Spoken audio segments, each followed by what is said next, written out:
The day the intern dumped an iced latte down the front of my suit and screamed that her husband was the CEO of this hospital, I did not raise my voice. I did not flinch. I simply took out my phone, looked her dead in the eye, and made one calm call. You should come down here and see this. Your new wife is throwing coffee on me. A few hours earlier, a wide-bodied jet had hit the runway at Chicago O'Hare with a heavy thump that rattled the windows. After more than 8 hours over the Atlantic, the cabin lights had come back on in that polite, artificial glow that makes everyone look tired and expensive at the same time. I closed my book, slid my feet into my flats, and pulled my carry-on from the overhead bin with the kind of practice ease that comes from living in airports more than living in one place. The moment I stepped into the arrivals corridor, Chicago smacked me with its summer heat and that familiar mix of car exhaust, pretzels, and concrete baking in the sun. People call it ugly. People call it gritty. To me, it has always smelled like home and responsibility. My name is Catherine Hale. I am 32 years old. To the outside world, I am the woman people point at in glossy business magazines and whisper about in fundraising galas. The only heir of my late mother, who built Meridian Health Partners from a single community clinic into one of the largest private hospital networks in the Midwest. I hold the controlling shares. I sign the final approvals. I carry the weight of every life saved and every scandal avoided. But the world never sees the part that matters. They do not see me sitting alone in a hotel room at 2 a.m, reading contract clauses until my eyes burn. They do not see the board members who smile for cameras while quietly counting the days until I slip. They do not see the way grief can sit in your chest like a stone even after the flowers die and the condolences stop. This trip had lasted exactly 1 month. Switzerland, then Germany, then a final stop in the Netherlands. I had personally toured factories, negotiated delivery schedules, and signed procurement terms for a fleet of next-generation imaging machines for our flagship hospital in Chicago. That responsibility should have belonged to my husband, Grant Mercer, the man currently sitting in the Chief Executive Officer chair at Meridian. Grant was handsome in the way people trust at first glance. He had the kind of smile that made donors loosen their wallets. He could charm a room full of surgeons and financiers without breaking a sweat. But when the conversation turned technical, when the negotiations got sharp, when the numbers needed to be defended line by line, Grant would fold. He would defer. He would nod and promise things he did not understand. So I had stepped into the background, like I always did. My official title was Chief Strategy Officer. In reality, I was the one clearing the path. I was the one taking the bruises so he could walk into board meetings and look like a visionary leader. A black car was waiting at the curb, the kind with tinted windows and a driver who does not ask questions. It slid down the Kennedy Expressway toward the city, past the steel and glass towers that always look like they are trying to cut the sky open. I did not go home. I should have, after a month away. I should have gone straight to my townhouse, kissed my sleeping son, and taken a shower that did not smell like plain cabin air. But something in me refused. I needed to see it with my own eyes. I needed to see what kind of culture my husband had been running while I was gone. So I told the driver to take me to Lakeshore Meridian Medical Center, our flagship, our crown jewel, 20 floors of blue glass and polished stone on a prime stretch of the near north side, where the lake breeze sometimes makes the air feel clean for 5 seconds before the city reminds you what it is. The sign out front still carried my mother name in brushed steel letters, and seeing it always did 2 things to me at once. It made me proud, and it made me afraid. I told the driver to drop me at the main entrance, not the private executive garage. I pulled my own suitcase through the revolving doors like any other woman coming in from the street. I wanted to hear the real sounds, not the polished version that appears when leadership walks through. The lobby was alive. The announcement system called out patient numbers. Families murmured into phones. Nurses moved like they were being pulled by invisible strings. The air smelled like disinfectant and coffee and the faint metallic edge of fear that always lives in hospitals. I stood near the reception desk, adjusting the lapels of my cream-colored pantsuit, letting my eyes travel, and then I saw him, Dr. Rafael Ortiz, Chief of Cardiology, down on one knee on the marble floor, performing chest compressions on a middle-aged man who had collapsed near the gift shop. His hands were locked. His arms were straight. His face was focused in that calm, hard way that separates real healers from people who just like the title. Sweat ran down his temples. His voice cut through the lobby. Give him space. Stay back. Let him breathe. A nurse rushed forward with a glucometer and a tray. Raphael did not look up. He was a machine built for saving lives, but there was gentleness in the way he tilted the patient head and checked the airway, like he was handling something sacred. I watched him in silence. Raphael and I went to school together. Not the same classes, not the same social circles, but the same late nights in libraries, the same coffee-stained textbooks, the same brutal exams that make you either quit or become harder than you knew you could be. He had never cared about impressing anyone. He just worked. He just did what was right. The day my mother died, it was Raphael who stayed at the hospital until sunrise, coordinating staff and calling in favors to keep the system stable while the board circled like sharks. Grant was there too, of course, smiling, shaking hands, performing grief like it was a role. Watching Raphael now, saving a stranger, I felt that familiar ache of respect. And then the moment shattered. A sharp, high-pitched voice sliced through the lobby like a cracked violin string. "Are you kidding me right now? I told you to park my car in the shade." I turned. Near the revolving doors, a young woman stood with her hips cocked and her phone held high like she was filming a music video. She was maybe 22. Heavy makeup, lip filler, nails like claws, a dress so tight and bright it looked like it had been sprayed on, completely inappropriate for a medical setting. Pinned to her chest was a badge. Intern. Her name read Madison Vale. An older man in a valet uniform stood in front of her.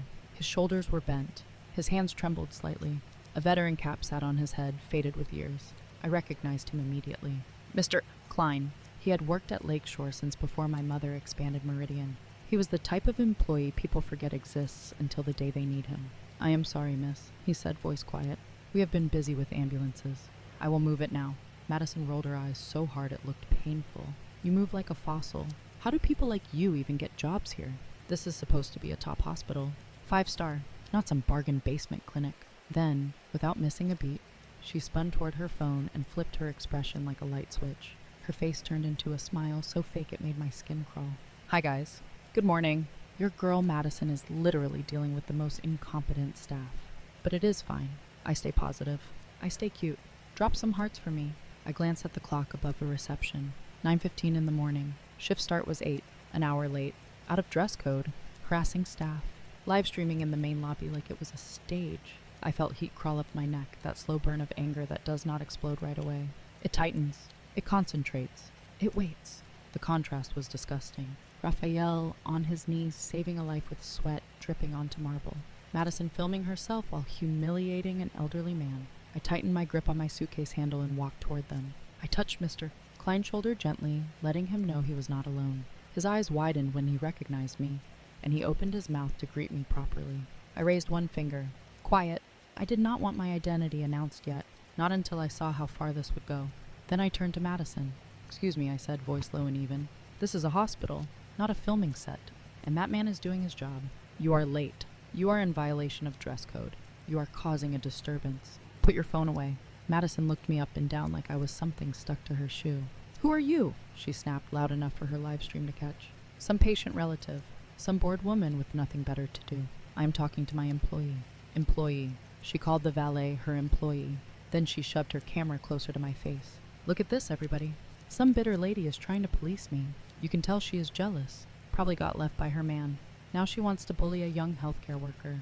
The nerve of it was unreal. "Put the phone down," I said, still calm. "You do not have permission to film me. You do not have permission to film in this lobby. Put it away." Madison widened her eyes in mock innocence, then leaned closer, smile turning sharp. "Or what?" Then she did it. She stepped sideways like she was clumsy, like it was an accident, and slammed the full cup of iced coffee she was holding straight into my torso. Cold liquid poured down my suit. The fabric soaked instantly, turning cream into brown. It dripped down my legs and splattered onto the marble. The smell hit me. Sweet syrup, bitter espresso, cheap arrogance. That suit had been a gift from my mother before she died. She had handed it to me and said, "Wear it when you need to remember who you are." Now it was stained by a girl who thought she owned the place. Madison started crying. Not real crying. Performing. She threw her head back and wailed, loud enough to turn every head in the lobby. "Oh my God. You assaulted me. You pushed me. You ruined my dress." She aimed her phone at herself, tears sliding down perfectly applied makeup. "Everybody, you saw it. This woman attacked me. She is violent. She is unstable. This is what happens when you let trash walk into a hospital." People who had not seen the beginning started murmuring. A few pulled out phones. A few stared at my stained suit like it proved her story. Madison leaned close enough that only I could hear her whisper, You are going to apologize right now, and you are going to pay for my dress. Then she smiled, teeth bright, eyes cruel. Do you know who my husband is? My husband is the chief executive officer of this hospital. He will have you thrown out, blacklisted. No doctor in this city will ever treat you again. I stared at her. For a moment, something inside me went very quiet. Not numb, not defeated, just clear. I took a handkerchief out of my bag and dabbed my hands, slow and deliberate. I lifted my chin. I looked at her like she was a clinical specimen. You said your husband is the chief executive officer, I repeated. Madison smirked, thinking she had me cornered. Yes, Grant Mercer. He runs this place, and he loves me. So you are done. A tall figure stepped between us. Raphael. He had just finished stabilizing the patient. A team had wheeled the man away, alive, breathing. Raphael walked over, his scrubs marked with sweat, his face controlled in that calm, dangerous way. Why is there chaos in my lobby, he asked. Madison instantly snapped her performance toward him. Dr. Ortiz, thank God. This woman attacked me. She spilled coffee on me. She is harassing staff. I am live streaming so people see how unsafe this place is. Raphael did not look at the phone. He looked at the rules plaque on the wall. Read it, he said. Madison blinked. What? Read the first rule, Raphael said, voice flat. Madison scoffed but glanced over. Respect all patients, families, and staff. Second rule, Raphael continued. No filming on premises without authorization. Third, professional attire required at all times. Raphael looked back at her. How many rules have you violated in the last 5 minutes? Madison bristled. I'm a special case. Grant said, I can do what I want. You are just a doctor. You are hired help. The lobby went so quiet I could hear the air conditioning hum. Raphael let out a short laugh. No humor in it. Hired help. You are right. I am hired for skill, integrity, and patient care. And you are here doing what exactly? Performing for strangers. Humiliating staff. Using a man name like a weapon. Madison lifted her chin like she was still winning. I am his wife. Raphael's eyes sharpened. If you were a woman with even a drop of class, you would not stand in a hospital lobby bragging about an affair. That landed. People started whispering again, but now the whispers aimed at her. Madison face flushed, and she panicked. She lifted her phone again and screamed into it. Grant, baby, come down. They are attacking me. I touched Raphael's arm lightly. Do not dirty your hands, I whispered. Let her talk. I want everyone to hear what happens next. Then I pulled out my phone. I called Grant. He answered after a long ring, voice hushed, forced warmth layered over irritation. Catherine, I am in a high-level meeting. Are you back already? Why did you not tell me you landed? I would have arranged a car. I put him on speaker. I turned the volume up. I did not answer his questions. You need to come down to the main lobby, I said. Grant paused. What? Right now. I cannot. I am with the state health delegation and the investors. This is critical. Come down here, I repeated. Right now. Catherine, please, he said, tension seeping through. Go home. Rest. We will talk tonight. I looked at Madison, who was staring at my phone with a new kind of fear, like she recognized something she did not understand. Then I said it. You need to come down here and see your new wife throwing coffee on me. Silence. A thick, dead silence.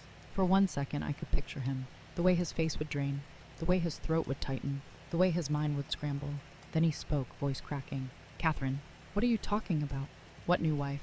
5 minutes, I said. If you are not in this lobby in 5 minutes, my attorney will walk into your conference room with paperwork. You will not enjoy signing in front of your investors. I ended the call. I did not tremble. I did not cry. I stood there in my stained suit in the middle of my mother's hospital, and I waited. The silence in the lobby was not empty. It was loaded. Patients lingered.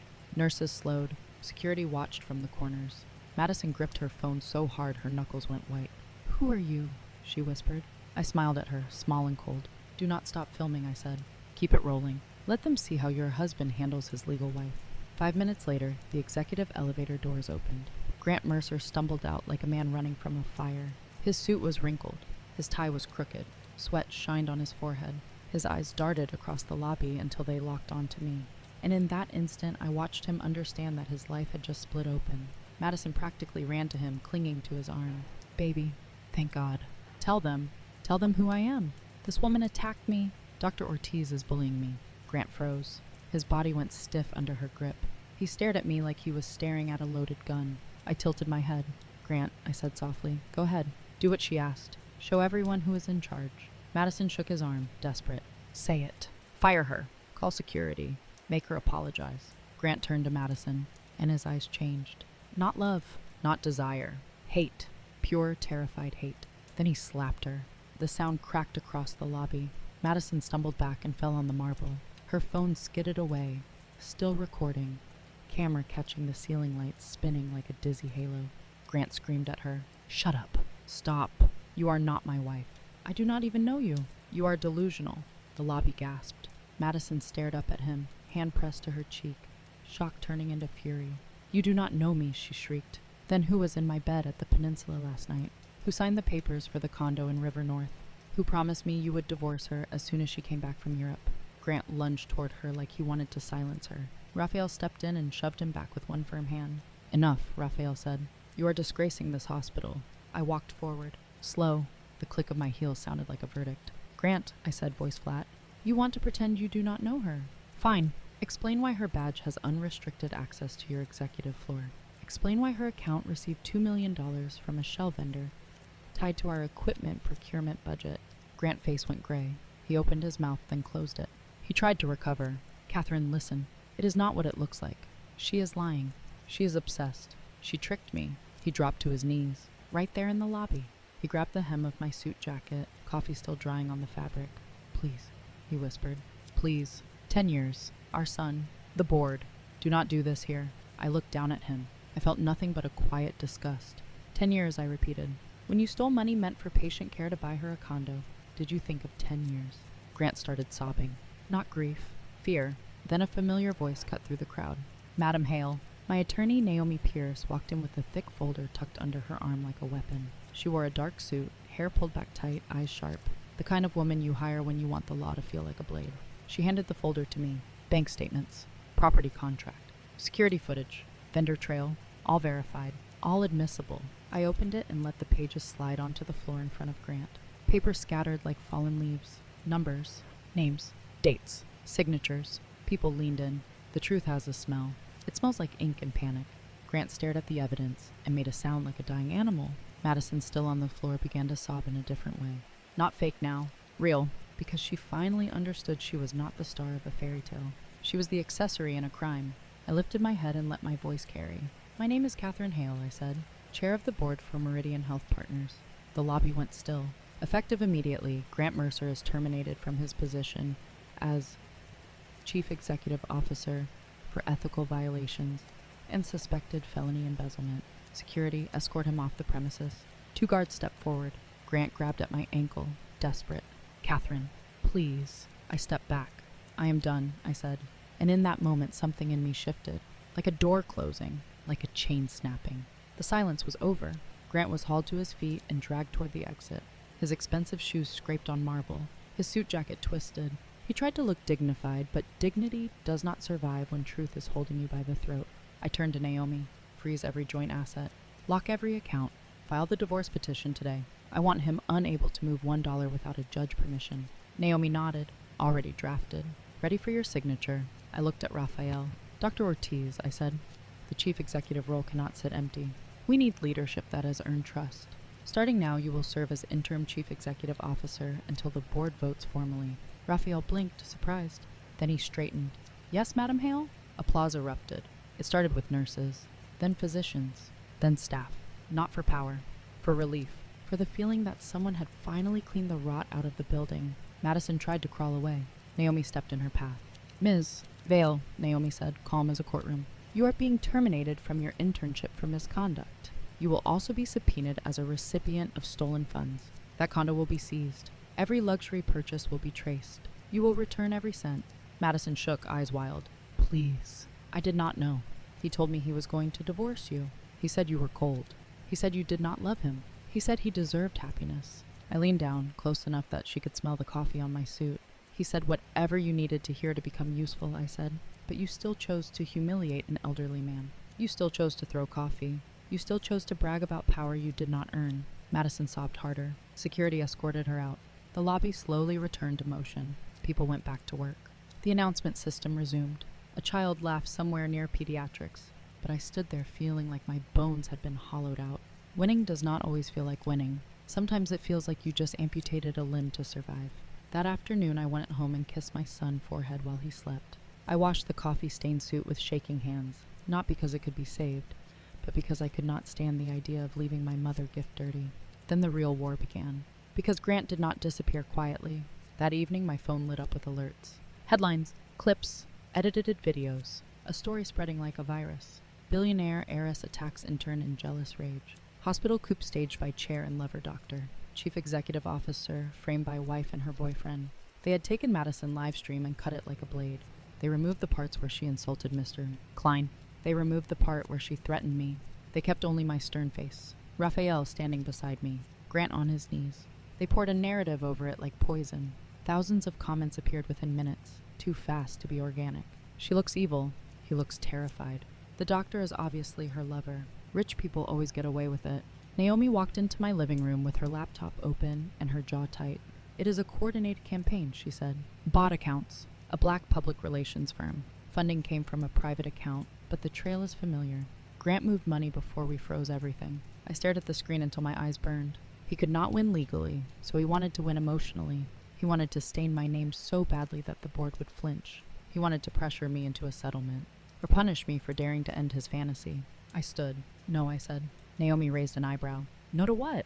No to hiding, I said. No to silence. No to letting him write the story. Schedule a press conference tomorrow morning. Invite everyone. Major networks. Local stations. Medical journals. Online tabloids. All of them. Naomi nodded once. Understood. The next morning, the auditorium at Lakeshore Meridian was packed with cameras and microphones. Reporters leaned forward like wolves. Flashbulbs popped. The air felt electric, hungry. I walked on stage in a simple black dress. No jewelry except my wedding band, still on my finger like a bruise I had not removed yet. Raphael stood beside me in a white coat, posture steady. I gripped the podium. My name is Catherine Hale, I said. I called this press conference to defend the integrity of Meridian and the staff who save lives here every day. What you are seeing online is a malicious fabrication designed to distract from documented embezzlement and abuse of power. A reporter stood. Are you having an affair with Dr. Ortiz? Did you remove your husband to install your lover? The room held its breath. Raphael reached for the microphone. He looked at me first, silent question in his eyes. I gave a slight nod. He turned to the room. Dr. Ortiz, he said, Chief of Cardiology, Interim Chief Executive Officer as of yesterday. I will answer. He paused, voice low and steady. Catherine and I have been colleagues for years. Friends, trusted partners in patient care and leadership. There has been no affair. He inhaled once, but I will not hide one truth. I have cared about her longer than I should have allowed myself to. I kept it silent because she was married, because she deserved peace, because this hospital deserves stability. I never crossed an ethical line. I never touched what was not mine. The room shifted. Not scandal, not excitement. Respect, Raphael continued. We withheld additional evidence yesterday to preserve Mr. Mercer dignity. He has chosen to weaponize lies, so we will no longer protect him. A screen lit up behind us. Documents, vendor trails, wire transfers, a timeline. Raphael pointed. This shows the procurement budget for critical equipment. Payment was authorized, then diverted to a shell entity. That shell wired funds to a luxury property transaction. The purchase date aligns with the supposed emergency deposit request Mr. Mercer signed while Ms. Hale was overseas negotiating directly with manufacturers. The reporter scribbled. Cameras zoomed. Raphael turned back to them. This was not a marital dispute, he said.